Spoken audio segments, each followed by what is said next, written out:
왜 부산은행이냐? 왜 경남은행이냐? 다른 은행 대비 뭐가 다르냐?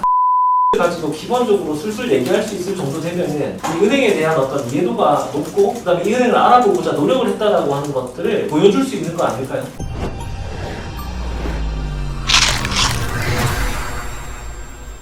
네.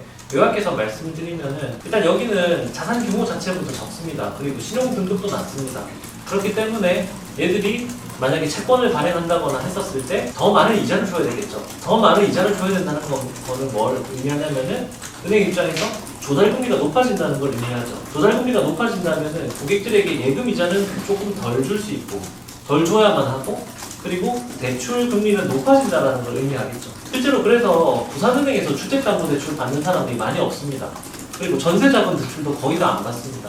왜냐면은 다른 시중은행들 대비해서 이 규모의 경제 때문에 실제로 금리가 더 높게 나타난다. 높게 나타난다는 거는 뭐냐면 고객 입장에서 보면은 더 불리하다. 대출 금리가 높다라는 것은 불리하다 이렇게 볼 수 있겠죠. 그래서 이런 거래 조건에 열의에 있다라고 하는 것들은 사실 명백한 사실입니다. 아무도 이게 아니라고 얘기를 할 수 없어요. 이건 사실입니다. 이걸 인지하다면은 우리가 영업을 하기 위해서는 어떻게 해야 되겠습니까? 부산 경남은행 직원들이 고객 접점에서 개인 고객들을 많이 만나야 될 텐데 그렇기 때문에 이렇게 직원들이 경쟁력을 더 갖추고 있어야 되겠죠.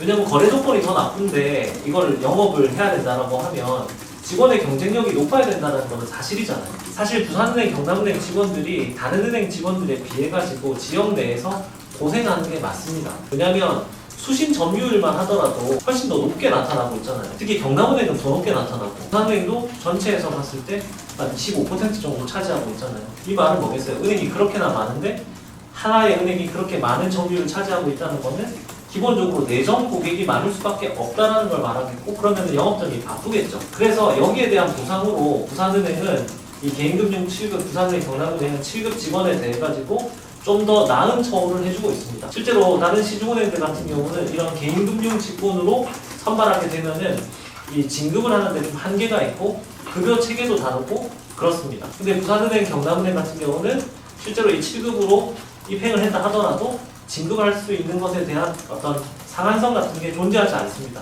복지라든지 혜택 같은 것도 모두 다 동일하거든요. 그래서 이런 거에 대해서 보상을 해주고 있다고 보시면 될 것 같습니다.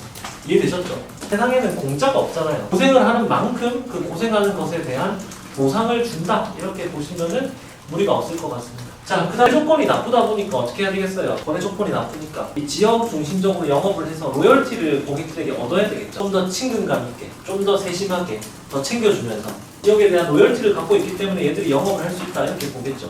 거래 조건만 보면 어떻게 되겠습니까? 얘들은 영업을 할 수가 없어요. 로열티가 있기 때문에 영업을 할 수가 있는 겁니다. 그래서 제가 평소에 이런 얘기를 하죠. 부산은행, 경남은행 직원들은 고객들한테 뭐 해야 된다? 절해야 된다. 뭐 그런 얘기를 했잖아요. 그죠? 그게 이런 배경이 있기 때문에 그렇게 말씀을 드린 겁니다. 자, 그 다음에 영업력을 중시하게 되는데 당연히 고객들이 많이 내정도 하긴 하지만 거래 조건이 불리하니까 좀 더 전향적으로, 좀 더 적극적으로 고객들과 교감을 해야 되겠죠. 그래서 그거를 반증하는 예시가 뭐냐면 우리가 소상공인들, 주변의 식당들 이런 데 가보시면은 부산은행, 경남은행 시계 달려있고 그 다음 달력 달려있는 거 많이 보시죠. 그리고 시장 상인들 어떻게 합니까? 달력 달라고 난리거든요. 사실 실제로 은행원들은 그걸 뭐라고 부르냐면은 달력 귀신이라고 부르거든요. 연말도 되기도 전에 연초도 훨씬 지나서 달력 내놓으라고 이렇게 줄 서는 사람들이 되게 많거든요. 그래도 실은 기색하지 않고 또 고객 지향적으로 그렇게 서비스를 하려고 많이 노력을 하고 있습니다. 그런 점들 때문에 좀 박수를 보내는 거죠.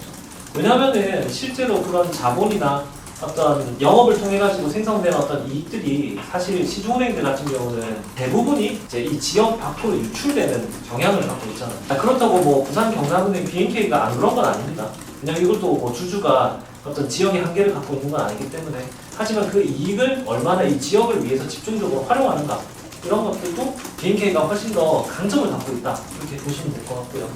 자, 이렇게 한마디로 얘기해 볼 수 있는데 이거는 재무제표에 드러나겠죠. 제가 그 지난번에 이제 보여드렸던 자료를 보시면은 자, 여기 한번 보겠습니다. 2022년도 실적 자료를 보시면은 자, 여기 보시면은 경남은행이고 부산은행 있죠. 그럼 지금 보시면은 원화 대출금이 55조 원이나 되죠.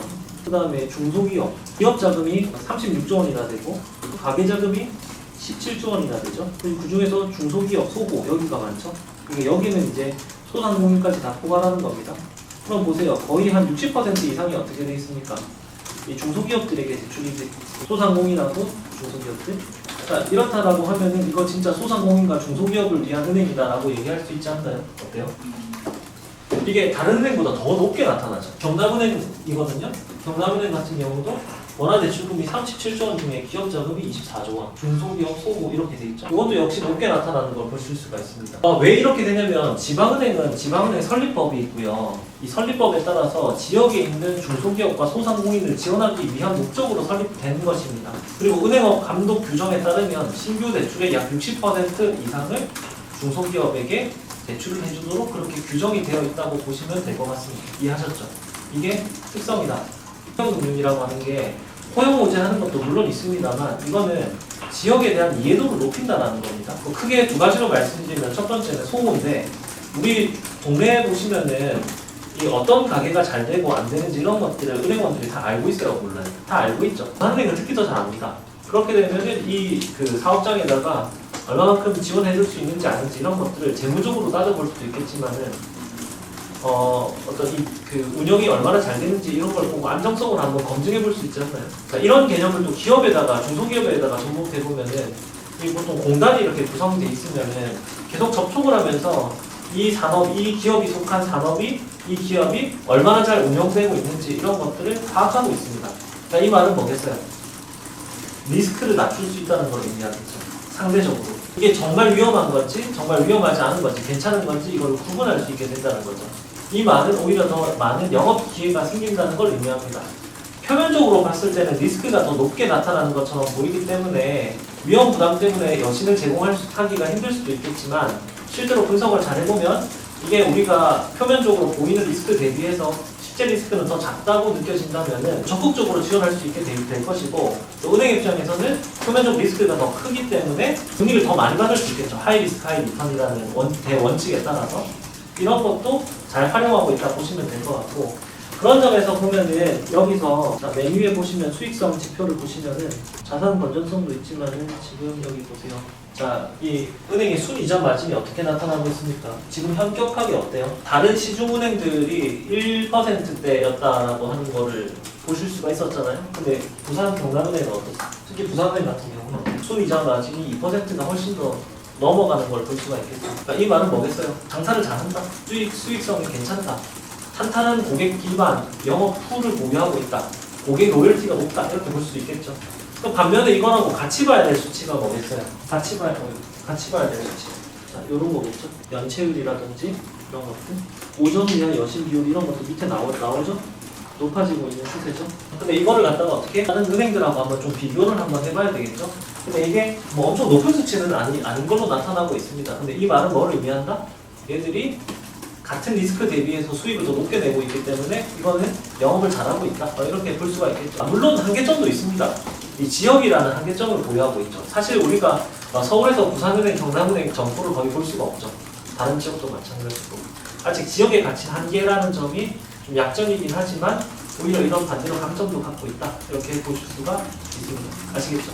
왜 제가 이거를 말씀드리냐면 자꾸 이 사람들은 왜 부산은행이냐, 왜 경남은행이냐, 다른 은행 대비 뭐가 다르냐 이거에 대한 트라우마를 갖고 있다시피 할 정도인 것 같아요. 제가 봤을 때 계속 이걸 묻더라고요. 그럼 보세요. 어떤 팩트를 가지고 기본적으로 술술 얘기할 수 있을 정도 되면은 이 은행에 대한 어떤 이해도가 높고 그 다음에 이 은행을 알아보고자 노력을 했다라고 하는 것들을 보여줄 수 있는 거 아닐까요? 그래서 이거를 말씀을 제가 드리는 겁니다. 이건 제가 하는 말이 아니잖아요. 여기 자료에 그대로 나와 있는 거잖아요.